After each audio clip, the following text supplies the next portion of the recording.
Olá, meu nome é Rafaela da Rosa Ribeiro, sou aluna de doutorado do Programa de Biologia Celular e Estrutural da Unicamp e hoje vou conversar com vocês um pouquinho sobre o processo de transcrição e a regulação da expressão gênica. Hoje nós iremos trabalhar com transcrição e sua maquinaria molecular, os mecanismos que regulam esse processo e também a epigenética e a expressão diferencial de genes. Olhem para essa flor de maracujá. Percebam que ela tem diferentes cores, bem fortes, bem destacadas. Além disso, ela tem estruturas de tamanhos diferentes, como as pétalas maiores que as sépalas. O cloroplasto tem uma distribuição diferente, as folhas dela são bastante verdes, diferente do resto da flor. E nesse fungo, o que a gente percebe de diversidade? A gente vê que ele tem um crescimento apical bem diferenciado do restante do corpo dele. Nessa região apical, esse crescimento ele é expandido. Esse fungo ele está envolto por outros indivíduos que estão muito próximos a ele. Ele está crescendo num ambiente apropriado, como a gente pode ver aqui ao lado, a gente tem vários líquens, que é o mutualismo entre algas e fungos. Então, esse ambiente provavelmente é um ambiente úmido, com uma iluminação adequada, que possibilita que esse tipo de organismo consiga crescer. De drosófila, há regiões com grupos celulares posicionados de forma bastante organizada. Essas células estão expressando RNAs mensageiros diferentes, que estão representados por cada uma dessas cores. Como a gente pode observar, tem grupos de amarelo aqui ao longo de todo o corpo, aqui tem uma concentração maior de roxo na região da cabeça, e esses RNAs que essas células estão expressando vão garantir, e também o posicionamento dessas células, vão garantir que o animal adulto, quando a larva se tornar mosca, ela tenha suas estruturas com uma funcionalidade correta.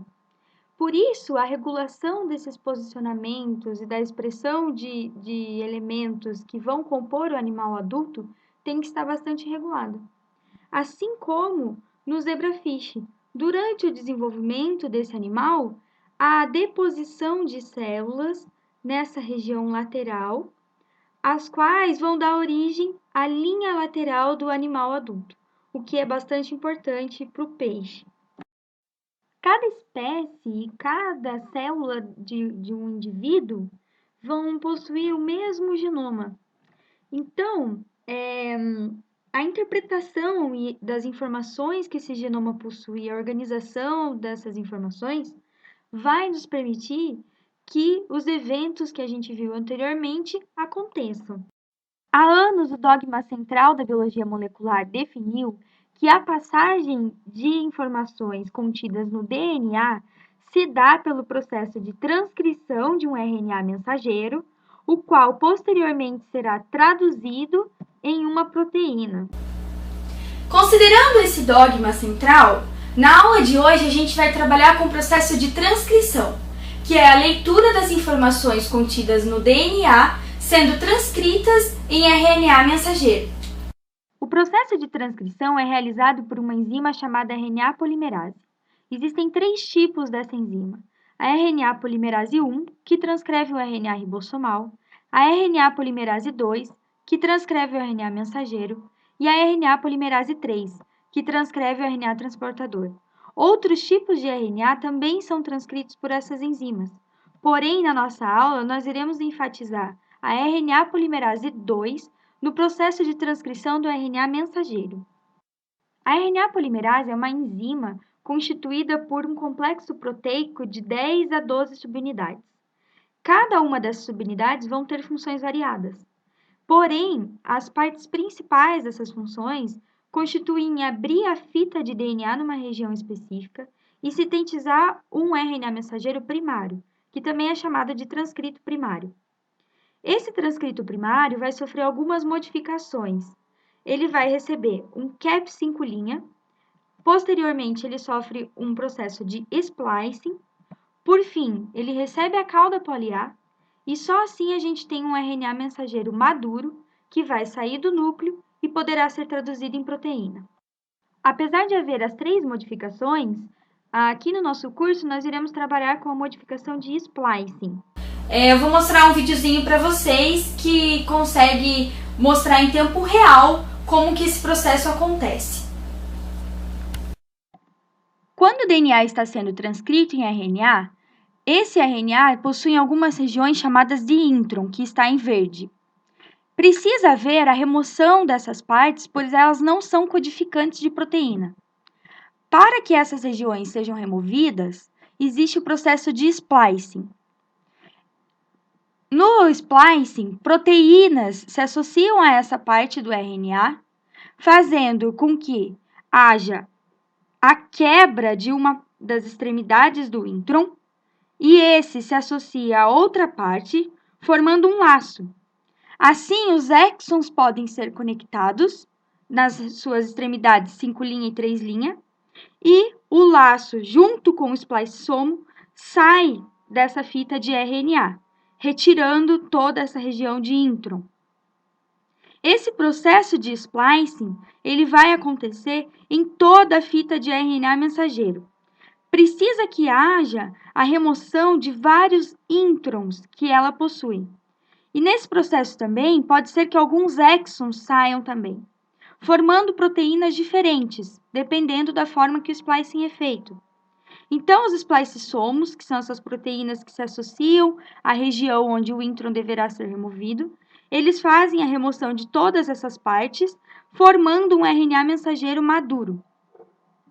Sinalizando para a RNA polimerase aonde que ela deve se ligar para transcrever, existe no gene uma região promotora, uma sequência promotora. Nessa parte do gene, é possível se ligar proteínas que serão chamadas de fatores de transcrição, as quais sinalizam para a RNA polimerase que é esse gene que deverá ser transcrito. Além disso, bem mais afastado da região promotora, há uma região chamada enhancer, ou sequência enhancer. Nessa região, se associam proteínas reguladoras, as quais podem ativar ou inibir o papel da polimerase. Então, nessa sequência enhancer, essas proteínas reguladoras se associam e há a formação de um looping no DNA, já que essas sequências estão bem mais afastadas de todo o complexo que está lá na região promotora, para que essa proteína se associe a todo esse complexo e consiga modular a atividade da RNA polimerase. Os fatores de transcrição que se associam lá na região promotora, eles têm 3 papéis principais. Eles auxiliam no correto posicionamento da RNA polimerase, como a gente já falou. Eles separam as 2 fitas de DNA também, para que a polimerase tenha acesso à fita codante. E também libera a RNA polimerase para transcrição. Essa liberação da RNA polimerase, como a gente disse, também é regulada por aquelas proteínas que estão lá na região enhancer. Aqui nesse vídeo, a gente vai visualizar como que o processo de transcrição acontece. Então, no DNA, que é essa fita em vermelha, a gente tem moléculas que estão sinalizando qual gene deverá ser transcrito. Essas moléculas se ligam na região promotora e são chamadas de fatores de transcrição. Assim, outras proteínas identificam esse gene e trazem a RNA polimerase. Agora que esse complexo está formado, ele recebe o nome de complexo ativador da transcrição. Esse complexo precisa ser ativado por outras proteínas que estão lá na região enhancer. Essa região, por estar muito distante da região promotora, faz com que as proteínas ativadoras formem um looping no DNA, precisem de um looping no DNA, para acessar a RNA polimerase. Depois que elas acessam, elas ativam a RNA polimerase, que é essa molécula em verde, que vai começar o processo de transcrição. A linha amarela, a gente está vendo o RNA sendo formado. E, em vermelho, a dupla fita sendo aberta só em pedaços específicos. Ou seja, a RNA polimerase, ela consegue abrir a fita na parte que ela está transcrevendo e enrolando após isso. Assim, o RNA mensageiro é transcrito e, quando esse está pronto, a RNA polimerase para a transcrição, o RNA mensageiro é liberado e depois ele vai passar pelos processos de amadurecimento para poder sair do núcleo. Quando toda essa maquinaria de transcrição ela está trabalhando corretamente, está sendo controlada de forma certa, a gente vai ter uma expressão diferencial de genes. Isso garante com que a célula tenha a expressão de genes certos temporalmente e espacialmente. Aqui a gente tem duas células, um neurônio e um fibrócito. Quando a gente olha para o núcleo do neurônio, é possível observar que essa cromatina está bem descompactada. Em algumas regiões, a gente vê que ela está super clara, mostrando assim que essa célula tem regiões de eucromatina. Já no fibrócito, a gente vê que o núcleo dele é super condensado. Essa condensação da cromatina é chamada de heterocromatina. Quando a gente olha para o estado de compactação da cromatina, a gente pode associar eles com a taxa de expressão que essa célula está tendo. No neurônio, por exemplo, a taxa de expressão é bastante alta, já que essa célula está constantemente em atividade. Diferente do fibrócito, que não precisa da produção de tantas proteínas. Portanto, a sua cromatina está mais condensada, já que a taxa de expressão é menor. Sendo assim, a compactação da cromatina vai variar conforme a necessidade que essa célula possua. O ambiente influencia as células e as células modificam também o ambiente. Portanto, para que uma célula sobreviva, precisa haver um balanço entre fatores extrínsecos e fatores intrínsecos. Como fator extrínseco que age na célula, a gente tem os fatores ambientais, a sinalização e a disponibilidade de nutrientes. Já como fator intrínseco da célula, a gente tem o genoma, a regulação cis e trans desse genoma e a epigenética. O campo da epigenética, ele tenta entender como que acontecem as alterações reversíveis no DNA. E se essas alterações, elas podem ser herdáveis pelas células filhas depois do processo de mitose e de meiose que essa célula vem a ter. O DNA está enrolado em estruturas chamadas nucleossomos. Os nucleossomos são constituídos por diversas proteínas que se chamam estonas. As estonas têm duas regiões, uma porção globular e uma porção da cauda. A porção globular dessas proteínas se encontra no core do nucleossomo e a porção da cauda está estendida para fora. Tanto o core quanto a cauda podem sofrer diversas modificações, como metilação, fosforilação, acetilação e ubiquitinação. Essas alterações vão fazer com que o DNA que está envolvido aqui por ela, em vermelho, se torne mais compactado ou menos compactado, ajudando assim na regulação da transcrição. Outra modificação epigenética é a metilação no DNA. Áreas do genoma que são altamente metiladas tendem a transcrever menos.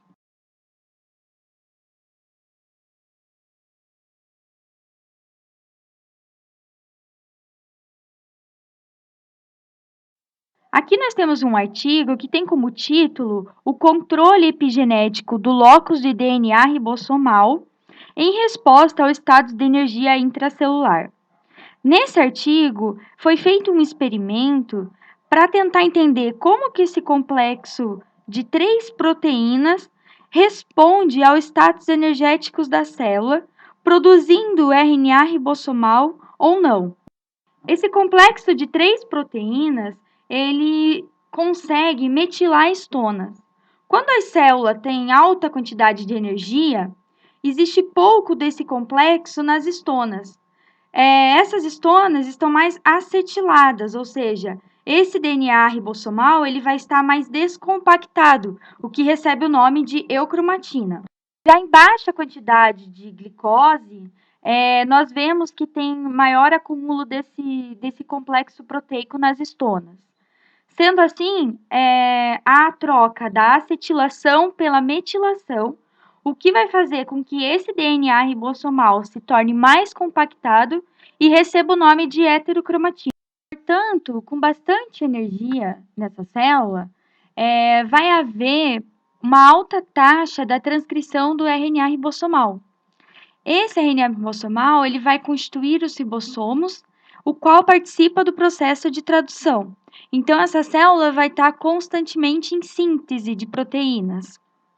Aqui nesse gráfico, a gente mostra essa relação. Quando a gente tem alta quantidade de energia, a gente tem alta produção de ribossomos. Quando a gente tem baixa quantidade de energia, essa produção cai. Esse artigo mostrou também que há necessidade que as 3 proteínas que compõem esse complexo sejam feitas para que a célula consiga responder ao status energético. Aqui, continuando o gráfico, o que a gente observa? Que em alta dose de glicose ou em baixa dose de glicose, se uma dessas proteínas for retirada, a produção de ribossomo não é comprometida.